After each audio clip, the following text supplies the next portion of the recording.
Good morning नमस्कार तपाईहरु सबैजनालाई।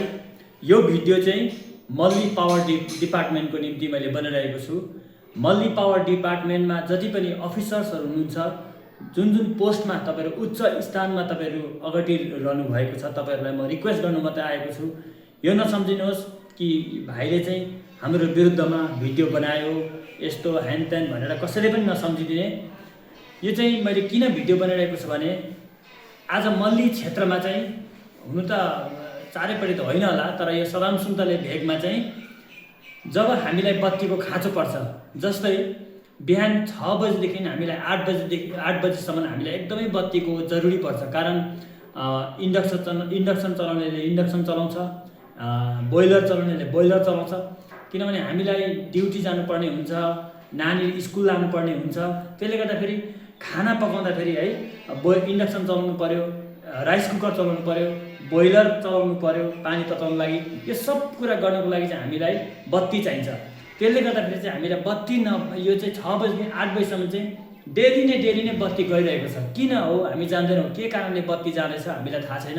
हामीले त डेली हाम्रो राम्रो हामीलाई सुविस्ता होस् भनेर जति बिल आउँछ हामी गएर त्यो बिल हामीले भुक्तान गर्छौँ, तर हामीले चाहेको जस्तो हामीले बत्ती युज गर्न पाएको छैनौँ। यो एक दिन होइन, 2 दिन होइन, सधैँ नै यस्तै हुँदैछ। र के कारणले हुँदैछ यसको तपाईहरुले अलिकति है म तपाईहरुलाई रिक्वेस्ट गर्न चाहन्छु, अलिकति हाम्रो समस्याको समाधान तपाईले गरिदिनुस् भनिकन मात्रै भन्नको लागि मात्रै रिक्वेस्ट गर्न आएको छु। जस्तै हामीलाई 6 बजेदेखि 8 बजेसम्म चाहिन्छ बत्ती, अनि बेलुका पनि सधैँ तपाईको जान्छ खाना पकाउने बेलामै बत्ती गएको हुन्छ है, बेलुका पनि त्यतिकै। किनभने अहिले एलपीजी को सर्टेज छ नि त, ग्यास छैन हाम्रोमा होइन। अब ग्यास बचाउनको लागि त हामीले इलेक्ट्रिसिटी युज गरेर भए पनि खानापिना पकाउनु पर्ने हुन्छ। अब दाउरा अब खोज्नु कहाँ जानु भ्याउँदैन त, त्यसले गर्दाखेरि समस्या पर्छ। त्यसले गर्दाखेरि सबै कुरा तपाईहरुले हाम्रो समस्यालाई पनि बुझिदिनुहोस् है। र बेलुका पनि करिबन 10 साढे 10 देखि बत्ती गएको चाहिँ 3 साढे 3 सम्म बिहान प्राय गएकै हुन्छ बत्ती है। बिमारी घरमा कतिजनाको बिमारी हुन्छ, अनि बिमारीलाई टोयलेट बाथरुम लानुपर्ने हुन्छ, बत्ती नै हुँदैन, कोही बेला के कस्तो समस्याहरू भइरहेको हुन्छ। त्यसले गर्दाखेरि यो बत्ती चाहिँ तपाईहरुले राम्रोसँगले है मिलाइदिनुहोस्।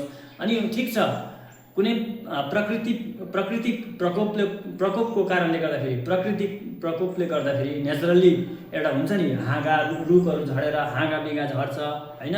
त्यसले अब तार सबै यताको उताको यता बनाइदिन्छ, त्यो त ठिक हो, त्यो त अब समस्या पर्छ। कति हावाहुन्डरी बेसी आयो भने पोसै उखालिदिन्छ, अनि त्यस्तो त अब समस्या पर्छ। कतिजनाको 2-3 दिन पनि लाग्छ बनाउनु, त्यो त हामी पनि बुझ्छौँ।